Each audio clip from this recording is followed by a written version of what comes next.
before we get started with this podcast, I wanted to remind everyone of the free gifts that we still have available to offer for everyone, which is free downloadable targets that you can print out, and actually utilize at the range. So you don't have to worry about those costs or those fees just when it comes to any kind of targets when you go to the range. Also, if you're a new shooter looking at getting into firearms and looking for a spot to actually start or where to begin, go ahead, take advantage of our free basic marksmanship pistol class. That's available as well for you to go ahead, download and take some classes and just get you squared away. Those are our gifts from us to you. Take advantage of it, and I hope to see you soon. Let's go ahead and get it started. Welcome, everyone. This is Chris again with Digital Defenders Podcast, which is brought to you by Virtual Firearms Association. Our guest today, who we have, is the great Tim Weaver. Tim, how are you doing today? Good, man. How are you? Thanks for the invite.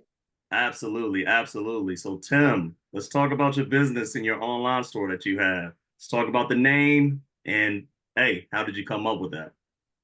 All right, man. So Weaver Guns and Ammo, just wanted to keep it simple coming out of the gate. I've been into firearms and outdoor sporting goods type stuff in the lifestyle pretty much my whole life. Dialed in my love for firearms in the military. I was a paratrooper of the 82nd Airborne in the Army at Fort Bragg. And I got out and just jumped into the after several years being out, I jumped into the firearms business. Basically, I became an FFL so that I could start selling firearms legally.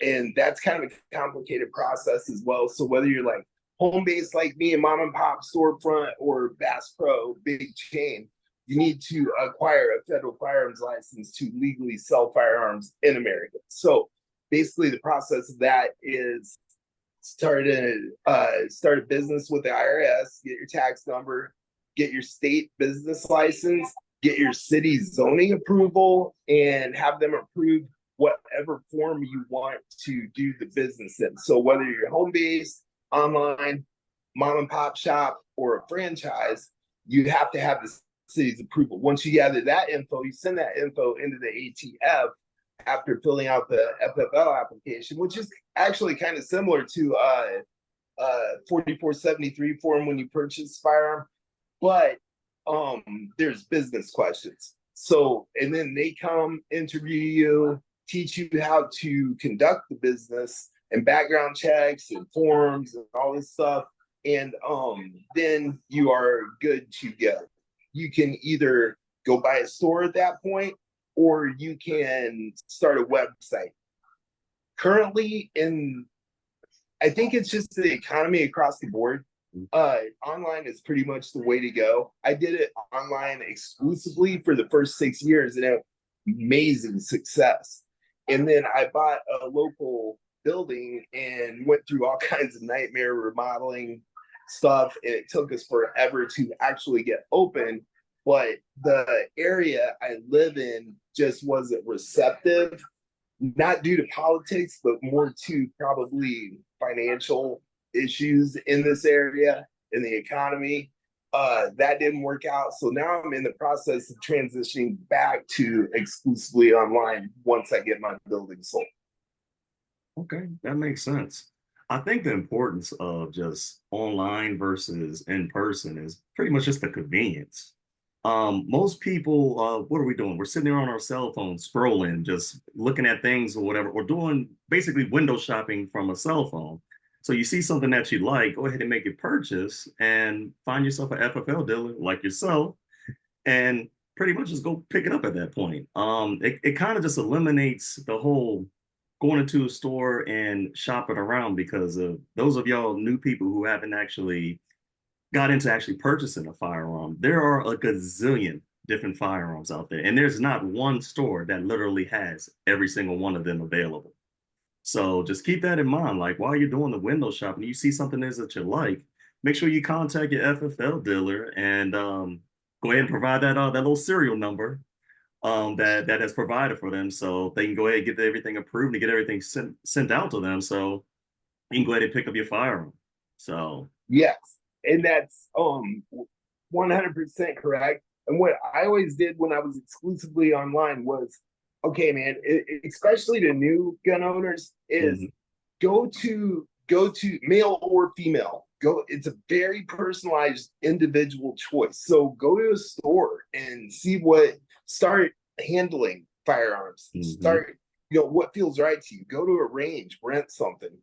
Um, that way, because there's I hate to say it, but it's a male dominated industry. And I've seen this in my store a lot. You'll see dudes like coming in, oh, here's this little revolver 22 for their wife. And Mhm. they have the best intentions and whatnot, but they're just kind of pushing that female the out of the whole sport before they even get their what feels right. So that's why I recommend to everyone, dude or girl, go rent something, shoot it, rent Mhm. something else, shoot it. What felt best for you? Bigger the gun, the bigger the handgun, the less the recoil.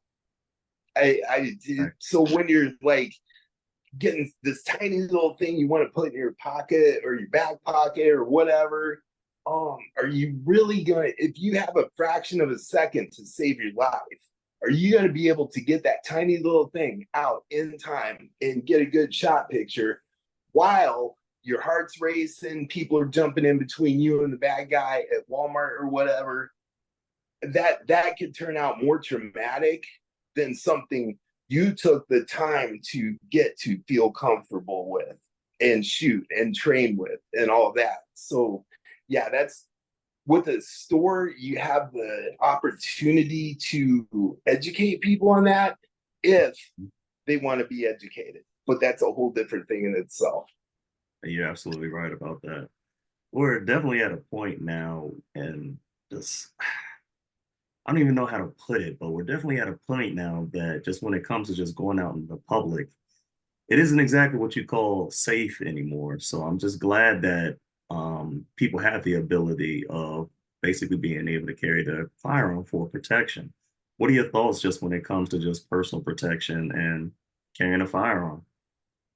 My thoughts are I, I I feel that everyone should have the ability to defend themselves with any means necessary. Now, that said, I don't think that people should be under the impression that just because you're a legal firearm owner, that you can just whip it out, shoot anybody who looks at you funny. I Exactly. think several there are so many self-defense techniques, with Mhm. that being the most final one. The first one could be like I train hoist Gracie jiu-jitsu 3 to 4 times a week, Mhm. and I am reminded 3 to 4 times a week that no matter how much I train, no matter how much I shoot, am I really ready for this when it comes down Exactly. to it? Because you've got it with training jujitsu. My instructor will tell the class a lot. You always got the guys that say they just go red. Well, if someone tried something against them or their family, well, that's great. But if you've been sitting on the couch for the last 2 years eating donuts, not training, Mhm. and Mhm. just thinking about how it's going to play out in real life, it's Mhm. probably going to go the exact opposite way. And it's the same with firearms. So I can maybe de-escalate a situation verbally, try that. I can maybe um fight my way out of it, or worst case scenario, absolute worst case scenario, if there is no other way out of it, Yeah. I am carried. So I believe in the freedom for people to choose their self-defense tools, Mhm. but choose wisely and be educated on your choices. Exactly. I 100% agree with you. I believe it's a right, and it's something that everybody has the right to actually defend themselves. But I think a misconception that a lot of people may have is that just because you are uh, um, someone who's actually carrying a firearm, it doesn't mean that that means that you have to be a superhero. So if you see a robbery going down at the store down the street, it doesn't mean that you have to, hey, I'm a concealed carry permit holder. Let me go ahead and and stop the crime. They need to understand that that is actually a tool that's used as a last resort, as in like, hey, you have 100%. no other choice but to defend yourself or to try to eliminate this threat from somebody hurting you, your family, or even the life of others. Okay. It doesn't mean that you're the next Batman that's running around on the streets fighting crime and everything like that. So Yeah. I think that's a misconception with some people, but this is also something that's talked about in any of those concealed carry classes and so forth. So those of y'all who are looking to get into firearms, that is something that's also preached. Okay, so Yes, because I'm not sure if this is a state thing or a federal requirement or what, because I'm not a concealed carry instructor, but I do have my concealed carry permit in Illinois. And basically, the first 8 hours, the first day is just spent banging it through your head that you are going to jail. So yes. you pull that thing out, you need to be sure. And then it's up to the judge to figure it out at that point. So, Mm-hmm. yes, it is absolutely a last resort. And personally, I probably wouldn't pull my firearm in a public scenario unless I was backed into a corner and there was literally no other way out. Because, yeah, like you said, man, it's not carte blanche. You're not James Bond now. You're not Exactly. suddenly, oh, I got this permit, so I'm John Wick. Mm-hmm.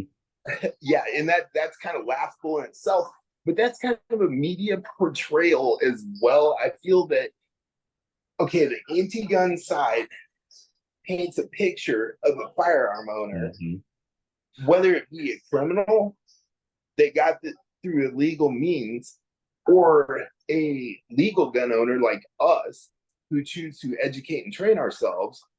I think they're just, the media on the whole is lumping us into the same category. Therefore, people, maybe contemplating or completely against getting a concealed carry license, they're being shown this information. Oh, well, if I had a gun, I'd just go out and start shooting everybody. No, no, that's cheap thought. Exactly. You're absolutely right. You also got to look at it just in general.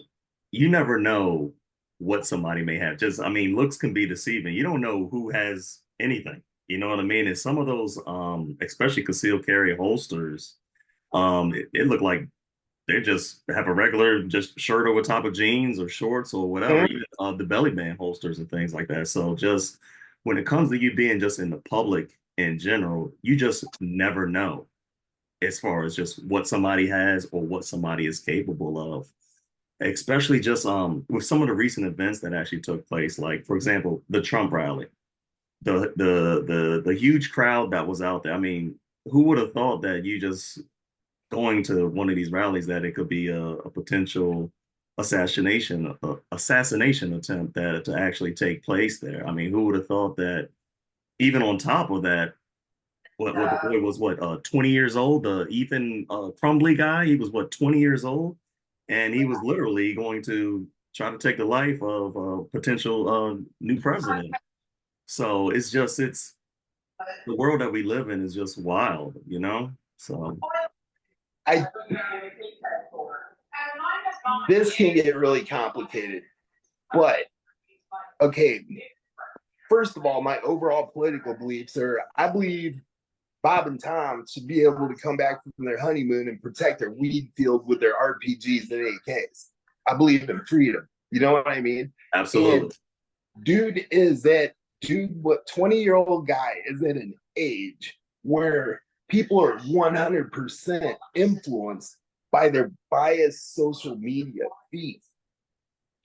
And what I see a lot of is, even with my kids sometimes, man, they will come up to me with such preposterous things that they say it's happening, but it seems like the only place it's happening is that video or that post Hmm. that they read. Exactly.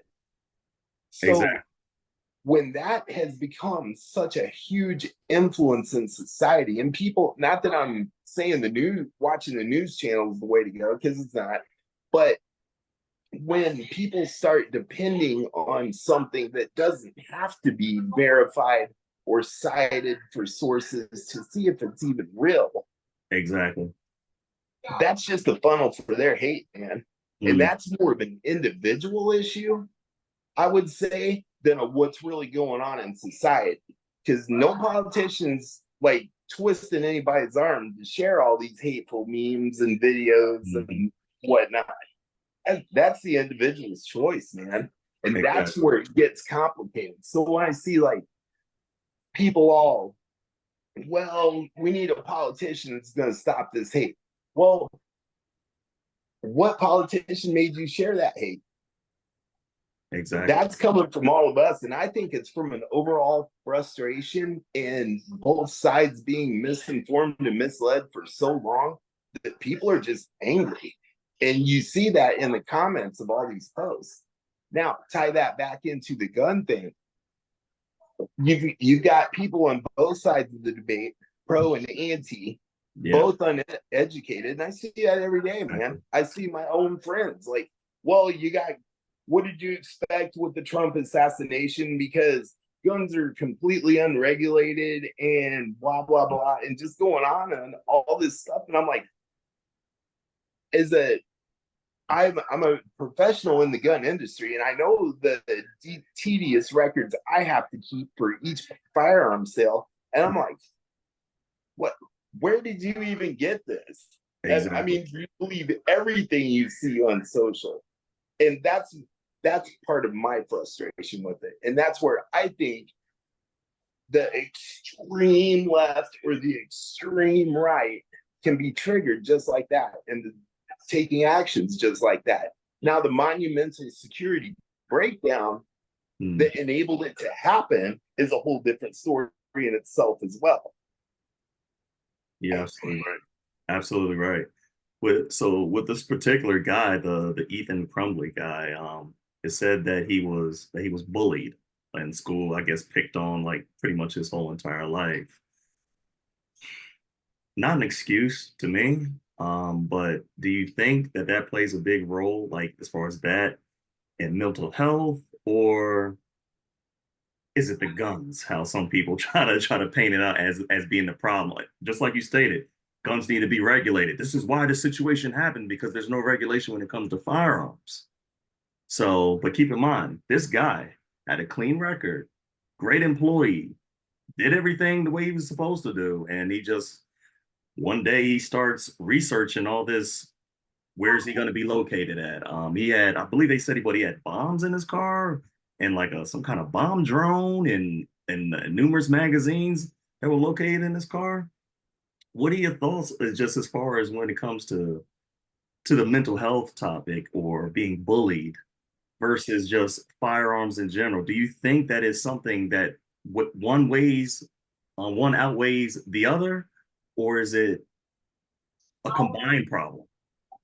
I think that I think that by the time a kid like that is prepared to contemplate murder as a coping skill, there has been so many fundamental breakdowns leading up to that Exactly. that dude, and okay, what I think about that situation is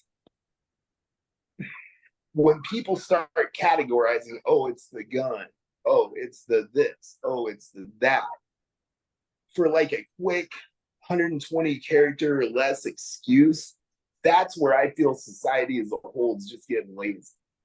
Personal accountability. That one person chose to pick up a firearm with intent of murder. Hmm. What does society have to do with that? Kids are bullied, man. We grow out of it. You know what I mean? And it becomes personal choice. That's like the 40-year-old living in mom's basement, still blaming mom for that one time when he was 13. You know what I'm saying? No, you Exactly. chose to stay in your mom's basement forever. Exactly. And Go ahead. yeah, just I don't know, man. I think that attention spans and intelligence overall in this country are just being dumbed down by quick reasoning. You know what I mean? Like, oh, well, I can just explain this by saying guns. I can just explain this one. Like, it's like we're being fed templates and quick responses, and critical thinking is gone. And Exactly. that's what I think has led to the lack of personal accountability for our actions. Now, I hate Exactly. to betray my age. I'm Gen X. I grew up in a time where if I said something incredibly stupid, like I see on some of the memes publicly, I Hmm. would probably be beat down. And then I would learn through critical thinking, Exactly. maybe I shouldn't be stupid. That hurt. Exactly. But maybe I shouldn't take these actions that can lead to these consequences because the consequences were actually felt. It's like the old adage: you can't do the crime, or you can't do the time, don't do the crime. Yeah, What absolutely society has to do with a why society is being held accountable for, or our personal freedoms are being held accountable for the actions of the mentally unstable make no sense to me. That makes right. zero sense to me. Dude Exactly. chose to swipe an AR out of his dad's gun safe or whatever and Hmm. go do this. How is that legal firearm owner's problem? You're I don't get absolutely it. right. But that's what ties into what I was getting ready to ask you, which I probably already know your opinion just when it comes to this is, do you feel that people like fear the guns? Is it through basically the media, or is it their own personal experience that's actually pushing that narrative that guns are bad? I'd say the personal experience would be very rare. Like Hmm. when someone said, "Oh, I was involved in a public shooting, Hmm. or I was somewhere where there was." I'd say the odds are like slim to none that that is the reason why people are choosing not to be, or maybe there was some trauma there. Maybe so and so that I was close to took their own life with a firearm. So I don't like firearms. Okay, cool, man. I Hmm. Hmm. Hmm. But it's like the old adage, don't talk about politics or religion. Well, now everybody's talking about politics or religion, and they want to turn everything that's a non-issue into an issue. And firearms is one of the biggest ones. Yeah, And what exactly. I think is driving that is, I'd say about well into the 90% range is the media, Exactly. because they're 100% willingly misinforming because no one is holding anyone accountable. Now, back in the day, a journalist sharing the news was the number one journalism 101 was, I can't tell which side of this news story this journalist's on because they're just reporting the news. Now you can't turn on a news channel that is not driving you this way or that way. And that's somehow given person given people a pass on, like I said, the personal accountability. So personal accountability would be, okay, I researched in firearms enough to make an educated decision to whether they're for me or not. Exactly. And maybe I'm so naive and spoiled by living in the suburbs that I am so far removed from any type of crime or danger that I think I'm entitled enough to tell people how they should choose to defend themselves. Hmm. And media just gives people a whole big pass on that. You know what I mean? Like, Absolutely. who am I to judge you?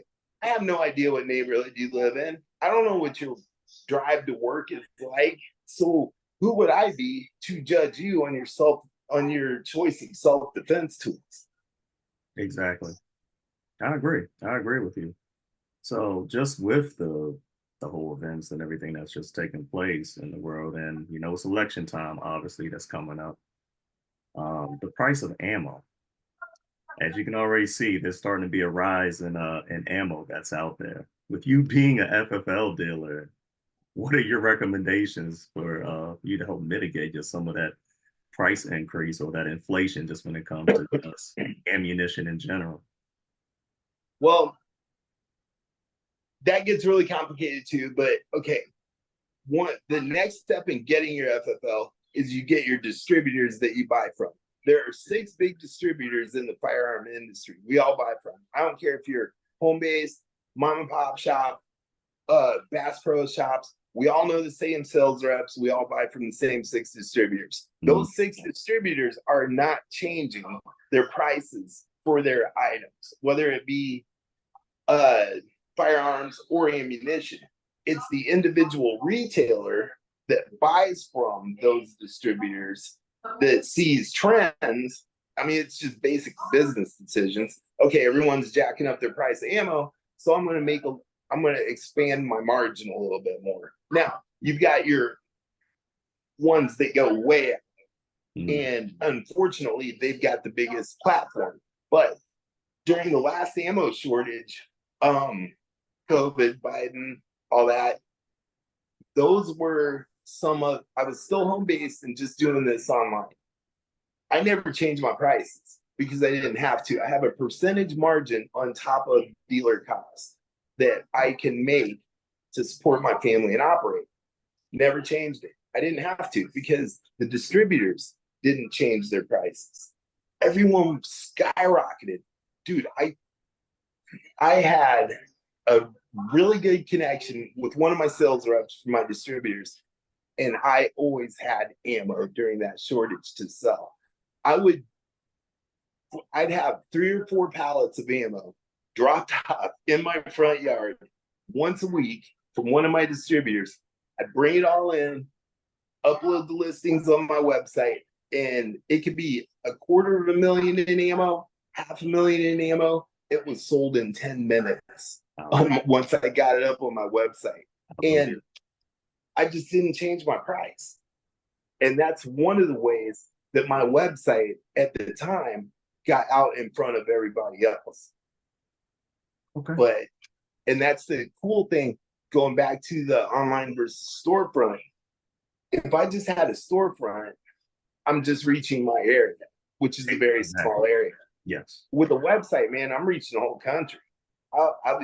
I spend more on shipping labels a day than I do on mortgage of a storefront a month. Exactly. That's awesome. Absolutely. All right. I'm definitely gonna have to utilize your services at Weaver Guns and Ammo. Get myself some more ammo myself. Let me get this building sold. Then I'm coming back up online with the new website. We're kind of in a transition phase right now. Okay. And yeah, man, I'll hook you up anytime you want. Absolutely. And also, law enforcement, first responders in my area, they've always been my biggest customers, and I give huge breaks to them because I actually appreciate the fact that they're throwing themselves in the front line to protect us. Exactly. So Now, I have a few of my local cops that are some of my best customers. They been at that incident, that assassination attempt, dude would have been. I mean, he wouldn't even have been on the cell phones from the fans going to that rally. Exactly. You know what I mean? Yeah. Yep. That's what I could spin on that forever. But I get it. So just the price of ammo, going to the range and things like that. How important just do you feel that just training actually is? Well, we already know training is important in general at anything that you do. But how often would you just recommend, like say if somebody's a new shooter, how often would you recommend that they should train? First of all, like I was saying, becoming comfortable with your firearm even before you purchase it is a must. Then you can make very economical choices in your training cycle. And what I recommend is any new gun owner, well, any old gun owner knows we all got a closet full of holsters, right? That sucked and we didn't like them until we found that one that was right. So we get with that, and there's a technique called dry fire training. Basically, what I do is you can you can come up with all the different scenarios in the world Exactly. and train for those individually, or you can just train for quickly acquiring your firearm out of your holster, getting on target, getting a shot off, putting it back in your holster. Muscle memory. Exactly. Dry fire technique is my go-to. There are several aids that can help with your dry fire technique. And the number one that I've used and sold out of my store and website a lot is the Mantis system. There's several different styles of the Mantis system. I believe it's the X2 is my favorite. Mhm. The one, the where you can do live or dry fire. Yes. So it's more economical because I can use that system, just throw it on the rail of my gun and see where my shots are landing.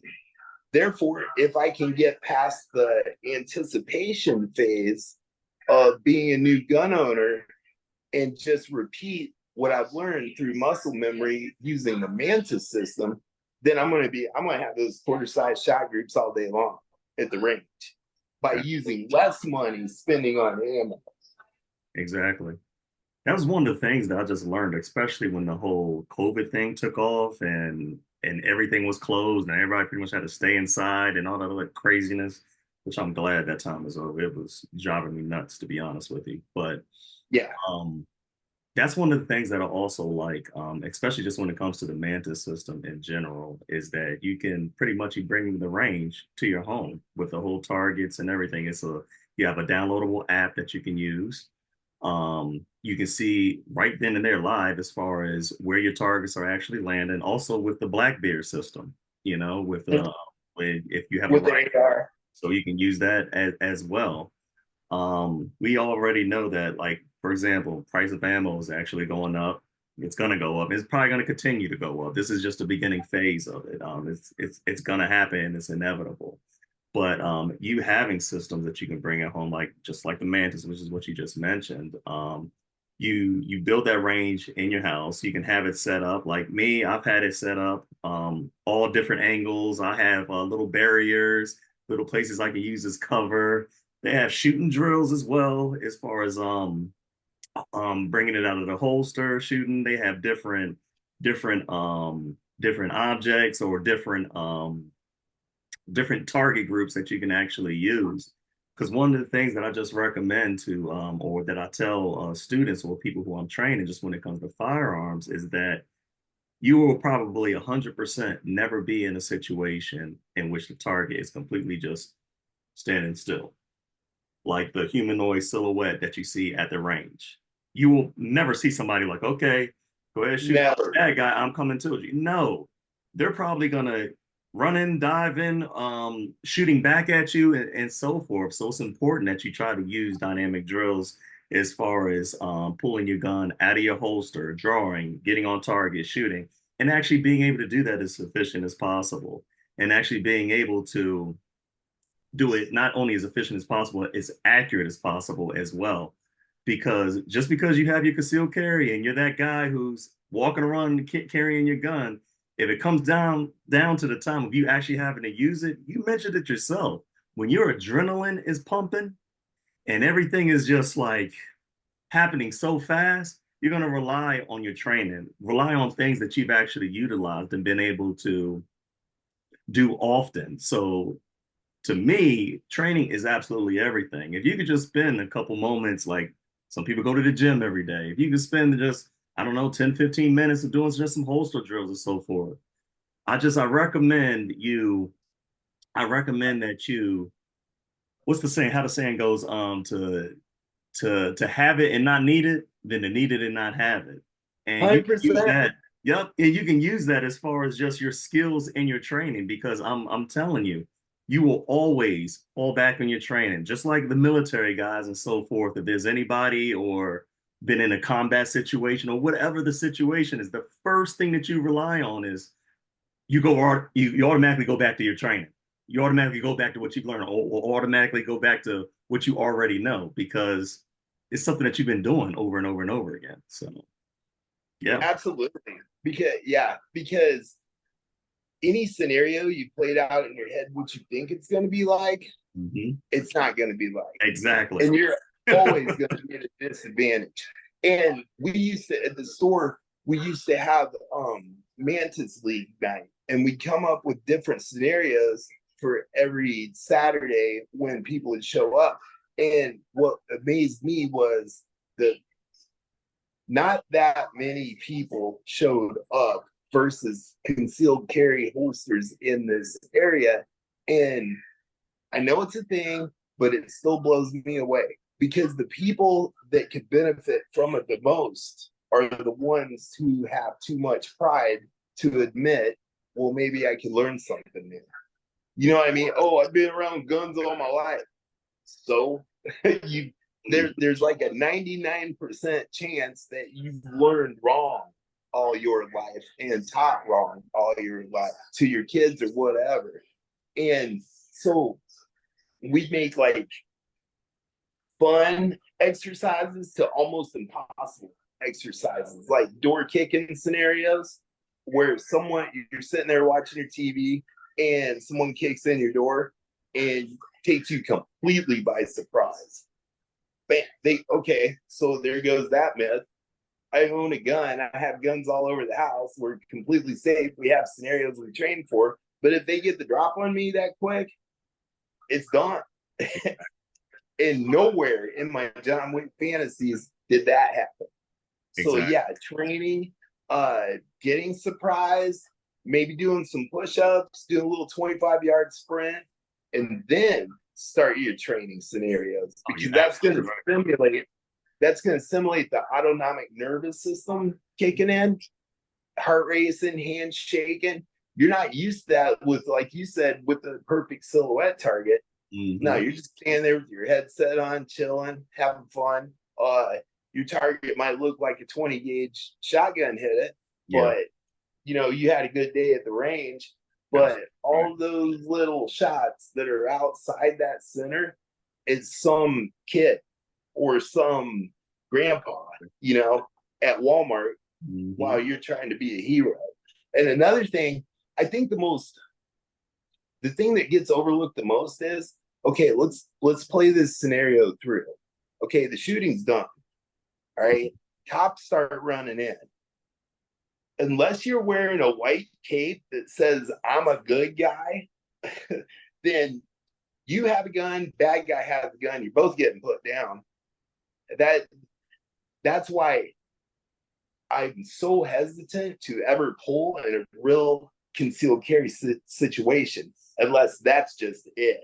You know what I mean? Because you're going to get arrested, you might get put down, you might get dealt with, but don't be surprised unless you just completely space during the first 8 hours of your concealed carry class. Don't be surprised when you're riding in the car with the shooter right next to you. Yeah, absolutely. So yeah, it's a hard subject, man. It's a hard subject and it's a huge responsibility. And I think the media goes out of their way to take the responsibility that you and I feel as concealed carry holsters. They just sweep that under the rug. Exactly. You know what I mean? They because they're so busy trying to lump us into the same category as the bad guy.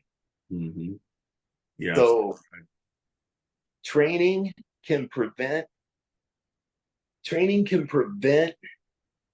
so much grief for you and I, the concealed carry holder.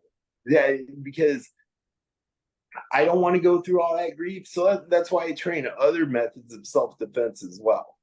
Exactly. You're absolutely right.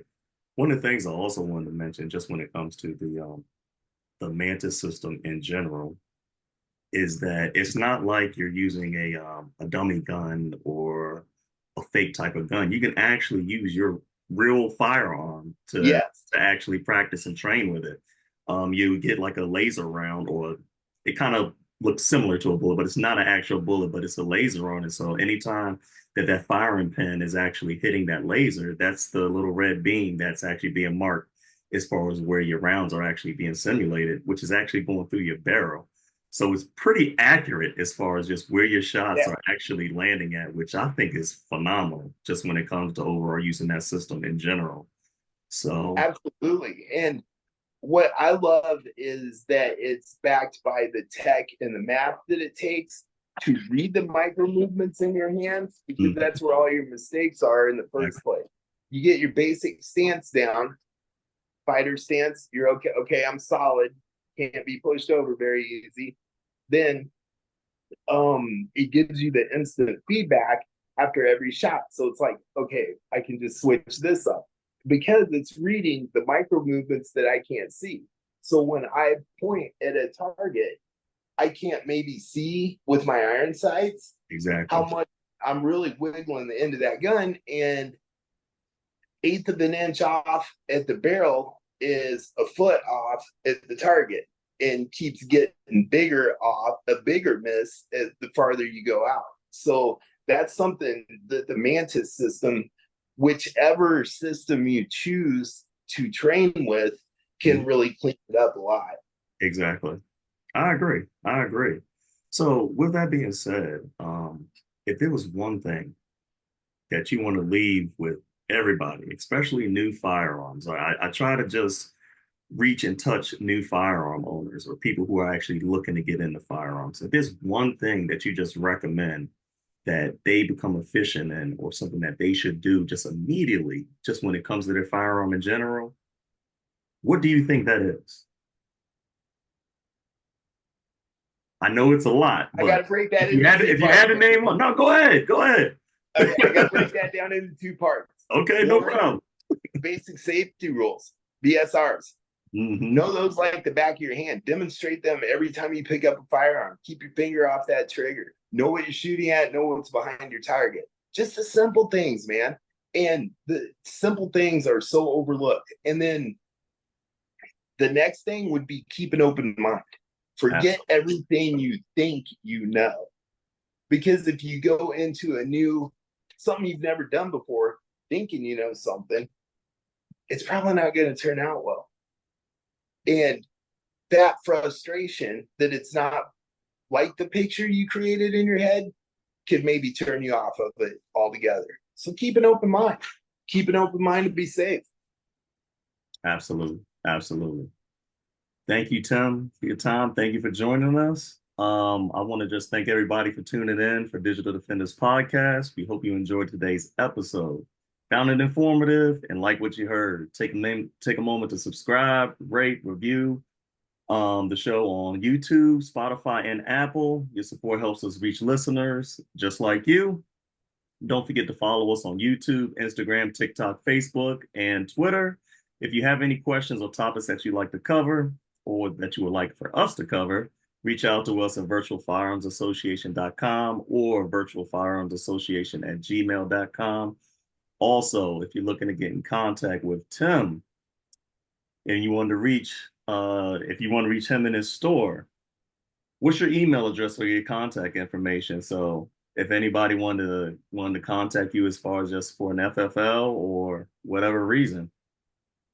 Weaver Guns and Ammo at gmail.com. And if I knew then what I know now, that'd be a lot shorter. But we are in a transition. I will have all my information up on my social media, Weaver underscore guns on Instagram, Weaver Inc. on Facebook. So give us a follow, check us out, man. Thanks. And I want to thank you so much. This was fun. Thanks for having Absolutely. me on here. I enjoyed your time. And that wraps us up. Talk to y'all soon.